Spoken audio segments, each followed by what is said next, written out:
Olá, sejam bem-vindos! No vídeo de hoje eu vou falar sobre a série His Dark Materials. Eu sou o Chicão e esse é o meu canal.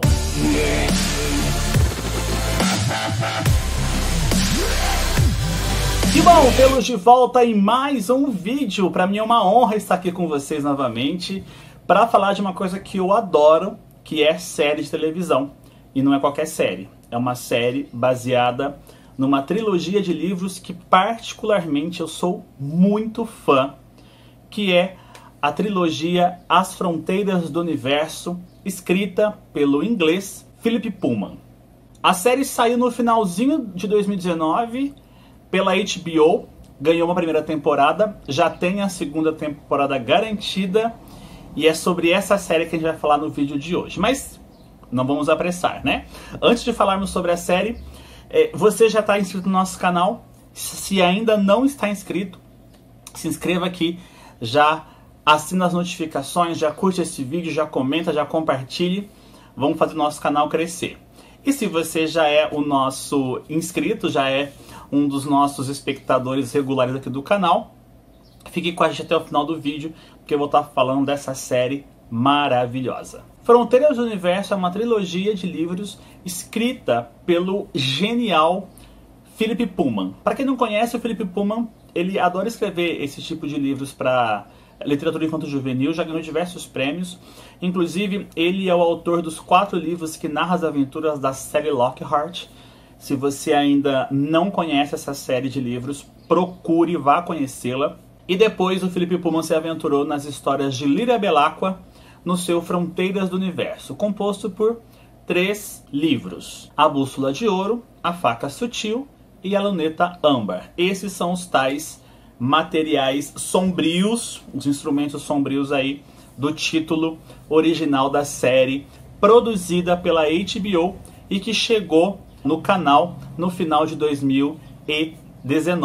Formada por 8 episódios, a primeira temporada. O mais bacana é que assim, a série logo de cara já gravou a primeira e a segunda temporada. Então, mesmo que a primeira não tenha feito todo o sucesso esperado pela HBO, pelo menos você já tem aí a segunda temporada garantida. E se por um acaso a série explodir assim na segunda temporada, a HBO tem pelo menos um vasto material aí para adaptar para a série de TV. Por quê? O Philip Pullman, ele não se conteve apenas em escrever os 3 livros que compõem a trilogia original. Ele, além dos 3, né, além da Bússola de Ouro, da Faca Sutil e da Luneta Âmbar, ele também já produziu mais 2 livros, um chamado A Oxford de Lyra, que se passa mais ou menos um ano depois dos acontecimentos finais da Luneta Âmbar. Ele produziu também um outro livro chamado Era Uma Vez no Norte. Nessa trama ele foca muito no Lee Scoresby, que é lá o balonista, e também no urso York Bernison, que é um dos personagens mais incríveis da série criada por Philip Pullman. E agora ele já está focando numa outra trilogia, chamada O Livro das Sombras. Até o momento já saíram 2 livros dessa nova série do Philip Pullman.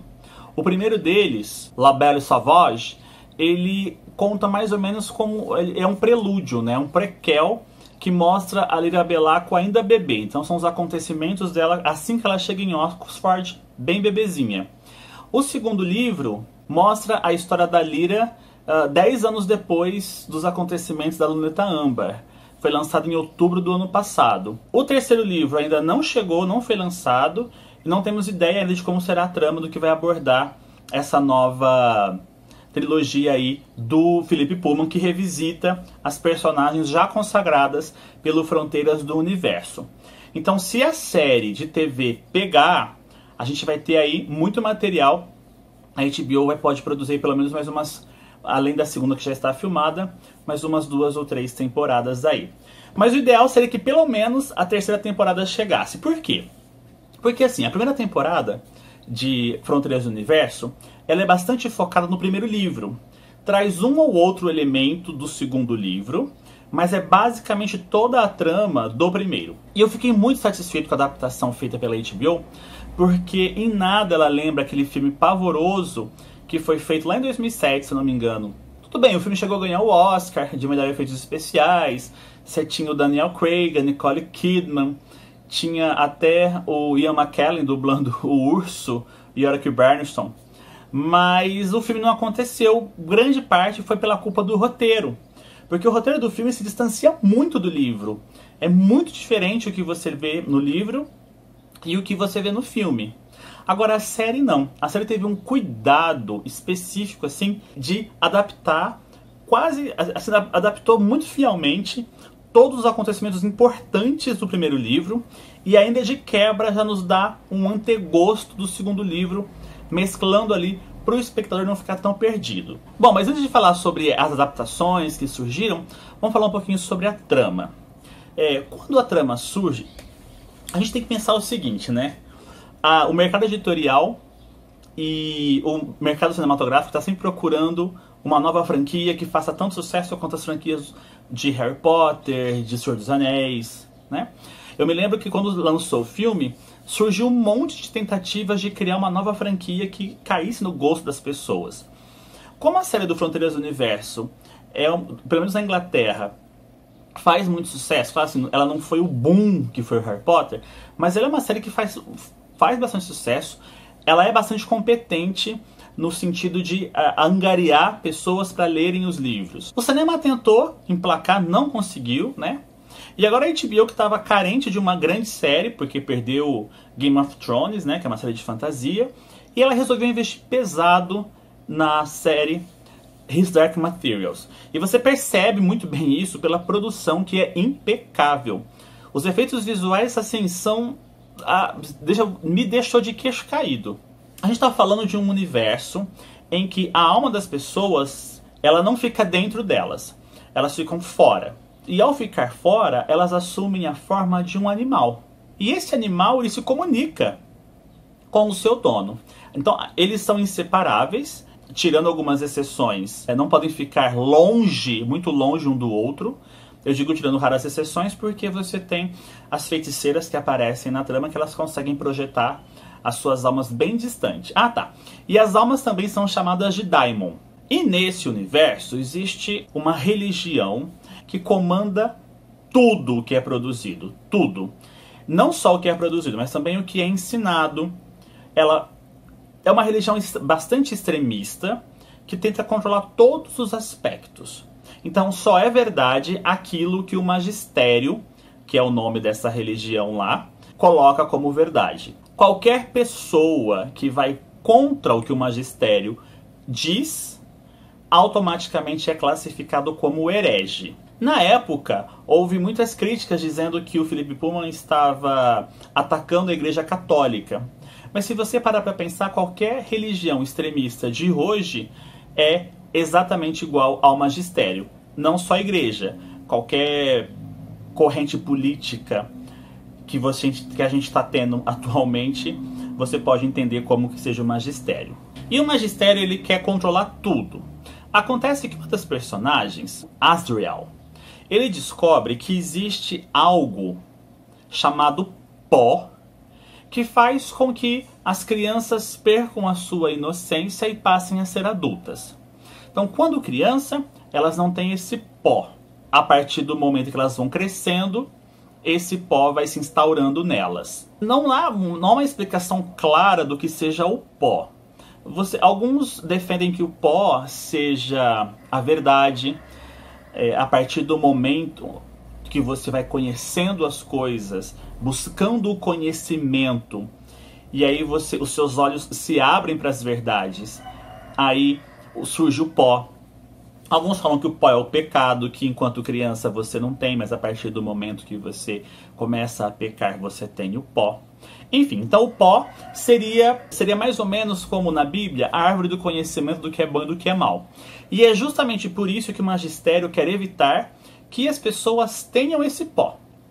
E para isso ela começa a criar alguns estudos que faz com que, ainda criança, a criança seja separada do seu daimon. Separando a criança do seu daimon, porque de acordo com o magistério, quem provoca esse pó é o daimon, a criança não teria, então, esse pecado.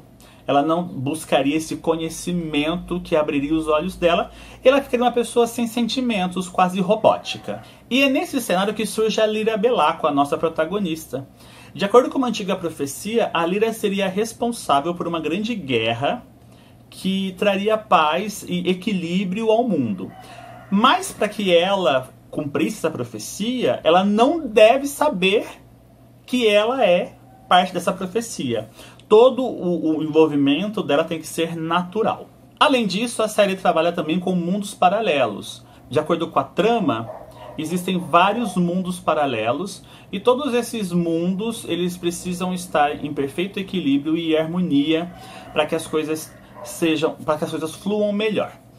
E aí, a primeira temporada basicamente vai narrar toda a trajetória da Lyra até o Polo Norte, porque é lá no Polo Norte que tem uma passagem para um outro mundo, e é lá que também que estão sendo feitos experimentos com crianças para a separação dos Daimons.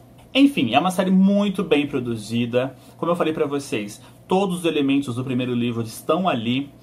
Os atores escolhidos, principalmente a Lyra Bellaco e o Will Perry, que é um outro personagem que só aparece no segundo livro, mas a série já adiantou um pouco dele, justamente para dar o gancho pro próximo, estão muito bem. São atores assim escolhidos a dedo e conseguem transmitir toda aquela verdade que a gente via nas páginas criadas pelo Philip Pullman na televisão. Além disso, a equipe de efeitos especiais não deixou dever nada mesmo assim pro filme nem pros livros. A série, só pra você ter uma ideia, ela ficou 1 ano em pós-produção. Então foi 1 ano para adicionar os efeitos especiais. O primeiro episódio é dirigido pelo Tom Hooper. O Tom Hooper, para quem não conhece, ele é o vencedor do Oscar de melhor direção pelo Discurso do Rei. E aí é por isso que o tom do primeiro episódio tem aquele tom pomposo, né? Alguns amigos reclamaram, disseram assim que perderam um pouco o interesse a partir do terceiro episódio. Eu até entendo, porque quem não está acostumado mesmo ao universo do Fronteiras do Universo vai demorar um pouco para sentir uma conexão maior com as personagens. Mas eu garanto que essa conexão vem, tá bom? Então, se você ainda não assistiu His Dark Materials, corre para assistir. Vamos dar stream para essa série, que ela merece ter sobrevivido, ela merece chegar numa terceira temporada pra gente saber o desfecho, tá bom? Espero que vocês tenham gostado desse vídeo e dessa dica de série que eu dei hoje. Um grande beijo pra vocês e até o próximo.